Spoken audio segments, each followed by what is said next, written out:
Bonjour à tous, je m'appelle Luca Caprotti, je suis jardinier professionnel et en cette belle journée, je voudrais vous donner quelques conseils relatifs à l'entretien de votre pelouse et plus particulièrement aux hauteurs de tonte. Les conseils que je vais vous donner sont de simples règles variables, quelle que soit la situation et quelles que soient vos modalités de tonte. Avant de vous donner des conseils relatifs à la hauteur de tonte, je voudrais vous montrer comment est fait un brin d'herbe.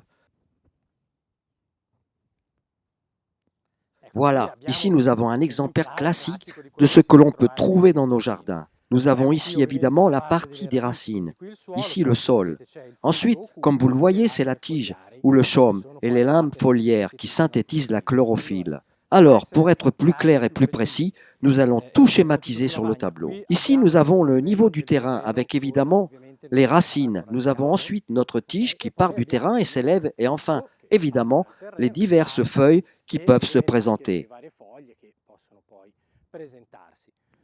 Maintenant, pour éviter de créer des dommages au gazon, il faut respecter une règle très simple qui est celle de ne jamais retirer plus des 2/3 de la feuille. Ce qui veut dire, en d'autres termes, qu'il ne faut jamais couper trop bas et donc jamais un ras de terre. Cela parce que sinon la plante va subir un stress excessif et ne plus être compétitive par rapport à d'autres plantes, comme par exemple les mauvaises herbes. À titre d'exemple, si nous avons un gazon arrivé à une hauteur de 15 cm, nous ne pouvons pas descendre en dessous de 5 cm. Cela parce qu'il faut éviter d'ôter plus des 2/3. Si le gazon est de 12, on ne descend pas en dessous de 4. Je répète, aller en dessous de cette zone, c'est comme aller dans la zone rouge du gazon, et cela peut créer des dommages et donc favoriser par exemple l'apparition de trous, d'une colonisation de mauvaises herbes.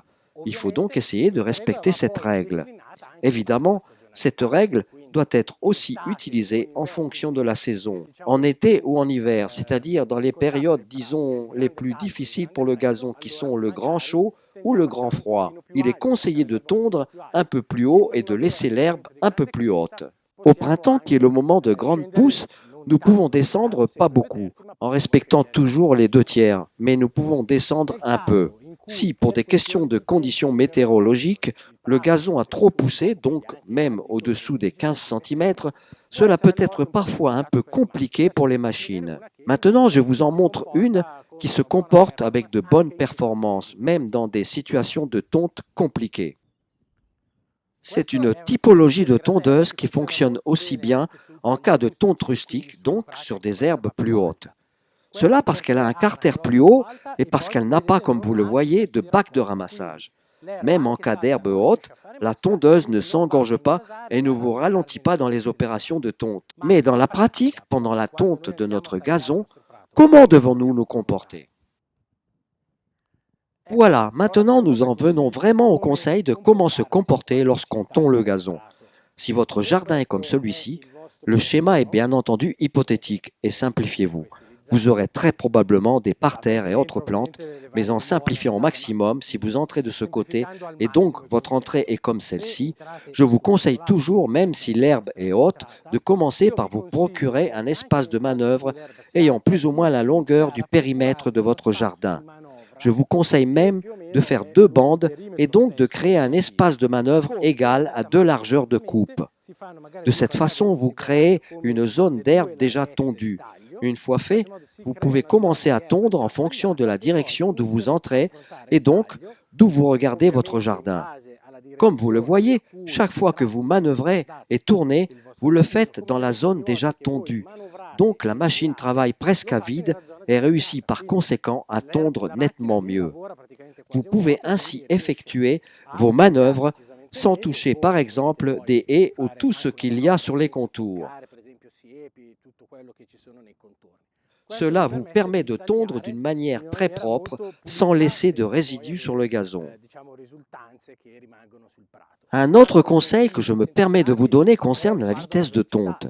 Si vous êtes dans une situation où le gazon est déjà normalement entretenu, vous pouvez aller à une vitesse assez soutenue. Par contre, si l'herbe est haute, il vaut mieux ralentir. Le concept est le suivant. Plus l'herbe est haute, plus il convient d'adopter une vitesse d'avancement lente pour donner le temps à la machine de faire son travail. Au contraire, si l'herbe est déjà à la hauteur, que vous désirez, plus vous pouvez aller plus vite.